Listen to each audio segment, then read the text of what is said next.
ఏది మంచి జరిగినా అంతా గణపతికేనండి. ఎవరైనా ఏమైనా తిట్టారనుకోండి, అది నాకు చాలండి. జీవితానికి ఏం కావాలి, ఏం పట్టుకెళ్తాం, ఏం లేదు. ఉన్నంతలో జీవితంలో రవి అన్న పరస అన్న పేరు గుర్తున్న ఆడు చిలిపిగా ఉంటాడు, సరదాగా ఉంటాడు, బొమ్మలు వేస్తాడు. ఒక మొక్క అన్నంటే ఇన్ని గుర్తుకొస్తాం మీకు. మంచి హ్యాండ్ రైటింగ్ ట్రైనర్, మంచి మామ, ఇవన్నీ ఉత్తిని వచ్చే స్వామి భిక్ష ఇలా పట్టుకుంటాను రోజు. స్వామి ఏంటి వేళ నా పరిస్థితి, ఈవేళ ఇలా మీ ముందు పరిస్థితి. అయితే కాసేపు కళాకారుడు, నఖచిత్ర కళ ఇవన్నీ కాసేపు పక్కన పెడితే మీ మాటల్లో చాలా ఆధ్యాత్మిక తత్వం గోచరిస్తూ ఉంటుంది. ప్రతి మాటలో కూడా చాలా గొప్పగా ఉంటాయి. చిత్రాలు ఎంత గొప్పగా ఉన్నాయో మాట తీరులో ఆధ్యాత్మిక తత్వం, ఒక తాత్విక ఆధ్యాత్మిక వేత్తలాగా మాట్లాడుతూ ఉంటారు.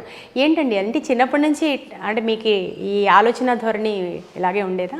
కళారంగానికి ఎన్నో మనం అంటే ఇప్పుడు క్రీస్తు శకంలో ఇప్పుడు ఇలాగ ఉన్నాం, కానీ ఇంతకుముందు తరాల నుంచి కూడా మీరు ఎక్కడ చూసినా ఎక్కడో చోట ఒక రాజు ఉన్నాడంటే అక్కడ ఒక కళాకారుడు ఉంటాడు.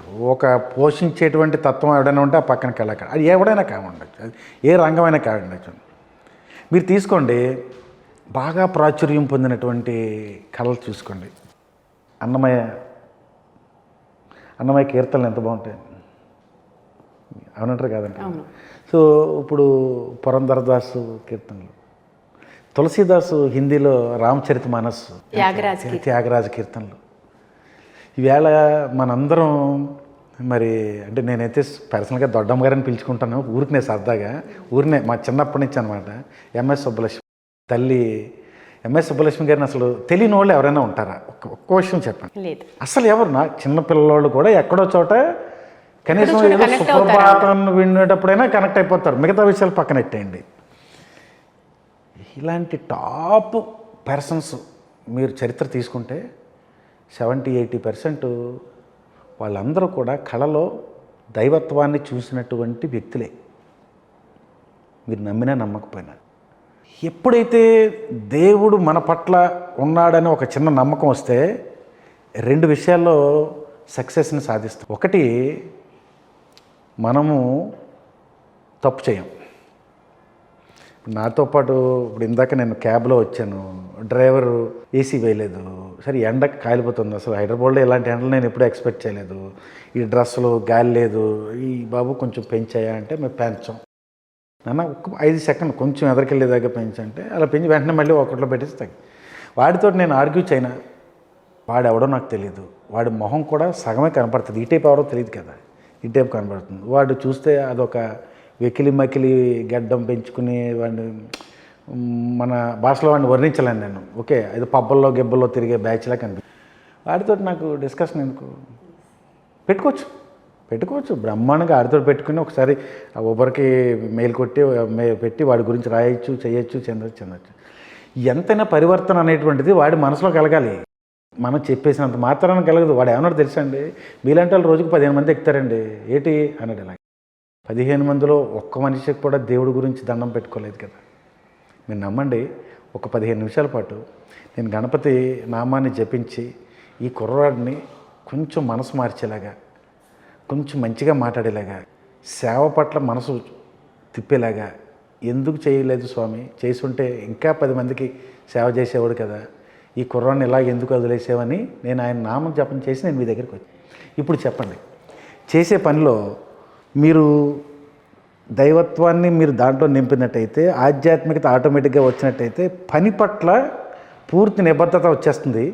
ఆ పని పూర్తిగా మీకు నలుగురు మెచ్చేలా ఉంటుంది, నలుగురు ఆదర్శంగా తీసుకునేలా ఉంటుంది. చిన్న ఎగ్జాంపుల్ మీకు నేను చెప్పాను. మీరు చెప్పిన ఎగ్జాంపుల్ చిన్నది అని మీరు అనుకుంటున్నారు, కానీ మనిషిలోని చెడుని ద్వేషించాలి తప్ప మనిషిని కాదు అనేది మీకు బోధపడింది. సో ఆ టైంలో మీరు ఆ డెసిషన్ తీసుకున్నాను నేను. అదనమాట. ఎందుకని ఇలాగా కొంచెం ఆధ్యాత్మికత అయింది, అటు కుటుంబ నేపథ్యం. కానీ నేను తిరిగే ఎక్కువ స్వామీజీలు అందరూ మా ఇంటికి వస్తారు. నేను ఎక్కువ స్వామీజీలతోటి అందరూ ఆల్మోస్ట్ ఇప్పుడు చాగంటి కోటేశ్వరరావు దగ్గర నుంచి, మన శ్రీపీఠం కాకినాడ దగ్గర నుంచి, శారదాపీఠం వారి దగ్గర నుంచి, తమిళనాడు నుంచి, అన్ని చోట్ల నుంచి వచ్చిన వాళ్ళందరూ ఎవరు వచ్చినా సరే మా ఇంట్లో గణపతులకు ప్రత్యేకంగా ఒక గది అండి. దాని గది పేరే గణపతి గది. కంపల్సరీగా అక్కడ నాకు ధ్యాన మందిరం, నేను ధ్యానం చేసుకుని ప్రాణాయామాలు, ఆసనాలు అన్నీ. సో అందుకని ఏమవుతుందంటే మెజారిటీ ఆఫ్ మై థాట్స్ కొంచెం ఆ యాంగిల్లోనే ఉంటాయి. మీరు సోషల్ మీడియాలో తీసుకోండి, ఫేస్బుక్లో రవి పరసాన్ కొడితే నా పోస్టులు కూడా నాన్ కాంట్రవర్షియల్గా ఉంటాయి. పెద్దోళ్ళ ఉంటాను, పిల్లల్లో ఉంటాను. ఇప్పుడు రేపు సోమవారం రాఖీ వచ్చింది. ఇందాకనే పొద్దున్న మెసేజ్ పెట్టాను, ఈ బిలీవ్ ఇట్ అన్నారు. సాధారణంగా రాఖీ అంటే మగవాళ్ళందరూ ఏం చేస్తారు, అటు ఇటు పారిపోతారు, ఎవరు రాఖీ కడతారని సరదా కామెడీగా. నేనేం పెట్టానంటే ఇందాకనే పెట్టాను, సోమవారం నాడు మర్చిపోకండి అందరూ, ఆ రోజు రాఖీ పండుగ, నేను అవైలబుల్గా ఉంటా, ఓకే. కాకపోతే గుర్తుంచుకోండి, మీ అందరిలోకి చాలా చిన్నపిల్లలు కాబట్టి మినిమం 100 రూపాయలు లేకుండా ఎవరు రాకండి. ఆ రోజు 2 జేబులు కాదు 4 జేబులు ఉన్న గళ్ళ చొక్కా వేసుకుని మరీ ఉంటానే అని పెట్టేశాను. మీరు చెప్పండి. సో ఇలాగే సరదాగా కాసేపు ఒక గ్రూప్ ఉంటుందండి నాకు ఫేస్బుక్లో, ఒక 1500 మందో 1400 మంది ఉంటారు దాంట్లో, ఇలా కామెడీగా సరదాగా. సో లైఫ్ ఈజ్ చిలిపి. మీ ఊరు చిలిపవడం నిజంగా మీ కోయిన్సిడెన్స్. మా ఊళ్ళందరూ అంటే చాలా ఇష్టం అండి. నాకు కూడా మా ఊరంటే ప్రాణం. ప్రతి వారం వెళ్ళిపోతాను నేను, ప్రతి వారంలో 2-3 సార్లు వెళ్తాను. మీకు అసలు ఎందుకు గణపతికి మీకు ఇంతటి సంబంధం, అంటే ఇష్టదైవంగా మార్చుకోవడానికి ఏదన్నా ఇన్సిడెంట్ ఉందా? చిన్నప్పటి నుంచి ఆయన అంటే ఇష్టం అండి. సత్యనారాయణ స్వామి వ్రతం చేసుకునేటప్పుడు మనం ముందు విఘ్నేశ్వరుడు పూజ చేసేటప్పుడు కానీ, లేదంటే మన వినాయక చవితి అప్పుడు మేము పాలవల్లిలు తయారు చేయడం, మాకు బాగా చిన్నప్పుడు వినాయక చవితి మా ఊళ్ళో చెత్తకు తీసేసేవాళ్ళం. మొత్తం పత్రి మా ఊళ్ళో అన్ని చెట్లు పెంచేసేసి ఆయుర్వేదం మొక్కలు అన్నీ మొత్తం 24 రకాల పత్రులు కూడా మా ఊళ్ళోనే దొరకాలి, ఇంక్లూడింగ్ మొక్కజొన్న పొత్తు సైతంగా. మీకు అర్థమైన పాలవెల్లికి సంబంధించి మేము చిన్నప్పుడు అన్నీ చేసేవాళ్ళం. తర్వాత ఈ విగ్రహాలు, మట్టి విగ్రహాలని ఇప్పుడంటే ఏదో పెద్ద ఆడావిడి చేసి ఇలా చేసినా కానీ మేము ఎప్పటి నుంచో ఒక 2-4 రోజుల ముందు నుంచి మా ఊళ్ళో చెరువు దగ్గర మట్టి తెప్పించండి, శివాలయంలో మా సప్తా ఉండేది అరుగు అనమాట, అక్కడ కూర్చుని పిల్లలందరం సరదాగా స్కూల్ నుంచి వచ్చి విగ్రహాలు తయారు చేసి ఊళ్ళో అందరికీ రేపు పొద్దున వినాయక చవితి, లేకపోతే తర్వాత అవన్నీ తీసుకునే వాళ్ళు ఎక్కువైపోయారు. అప్పుడు ఏం చేసామంటే వుడ్డుతోటి మౌల్డ్ చేసి, వుడ్డుని చెక్కేసేసి, అప్పుడు కొబ్బరి నూనె రాసేసి దాంట్లో వేసి కొట్టేసేసి ఆ మౌళ్ళు తీసేసి అందరికీ ఇచ్చి 2 ఏంటవి బియ్యం గింజలు కళ్ళ కింద పెట్టేసేసి, నేనే ఇలా పైన ఇలా చిన్న ఆరిచిలాగా పెట్టేసేసి, చిన్న గరికి ఉంటుంది కదండి, గరికి ఇలా నుదురులో పెట్టేసి 2 బియ్యం గింజలు ఇటు పెట్టేసాన్ని, అది లైవ్ వచ్చేసేది. సో 2 అగ్గి పొలలో ఇలా తీసుకొచ్చి తొండం కింద ఒకటేమో విరిచి ఒకటి పూర్తిగాను అయిపోయింది గణపతి. సో వాడిని మనకి ఆకులు, పెద్ద ఆకులు ఉంటాయి కదండి, ఆ ఆకులో పెట్టి అందరికీ ఇచ్చి నిజంగా బాగుంటుందండి. ఇది బాగుంటుందండి. అప్పటి నుంచి కూడా గణపతి అంటే ఇప్పుడు కూడా మామూలుగా పసుపుతో చేసిన గణపతిని పెట్టినా కూడా నేను మళ్ళీ దాన్ని తొండానికి చెక్కేస్తాను.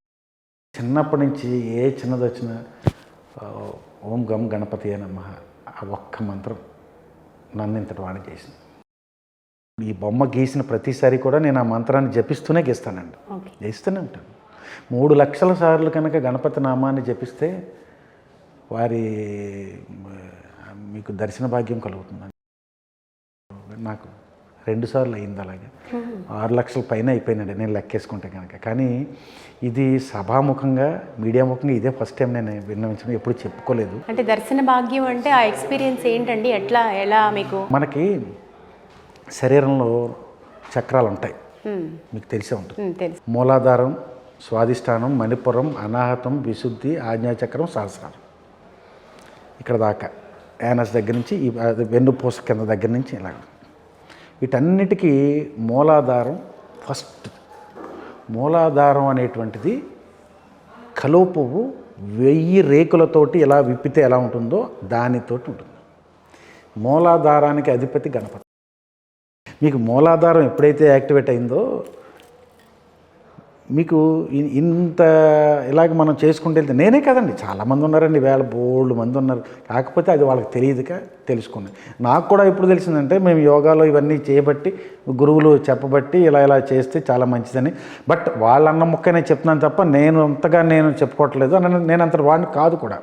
బట్ గణపతి నామాన్ని జపిస్తే కనుక మూలాధారం ఎప్పుడైతే మీకు యాక్టివేట్ అయిందో, మీకు the way you see, the way you talk, the way you listen is totally different. మారిపోతుందండి, మార్పు చాలా వస్తుంది. ఎందుకు వస్తుంది అంటే అక్కడ ఆ మూలాధారంలో జరిగినటువంటి మార్పుల వల్ల మీకు అలా జరుగుతుంది. నెక్స్ట్ మూల స్వాధిష్టానం చక్రం దగ్గరికి వెళ్తే మణిపురం దాకా వెళ్ళేసరికి మనం ఏం చెప్పాలో కూడా అవతలలో ఏమనుకుంటారో తెలిసిపోతుందండి. మణిపురం దగ్గరికి వచ్చేసరికి అనాహతం దగ్గరికి వచ్చేసరికి అవతల వాళ్ళు ఏం చెప్దాం అనుకున్నారో కూడా తెలిసిపోతుంటారు.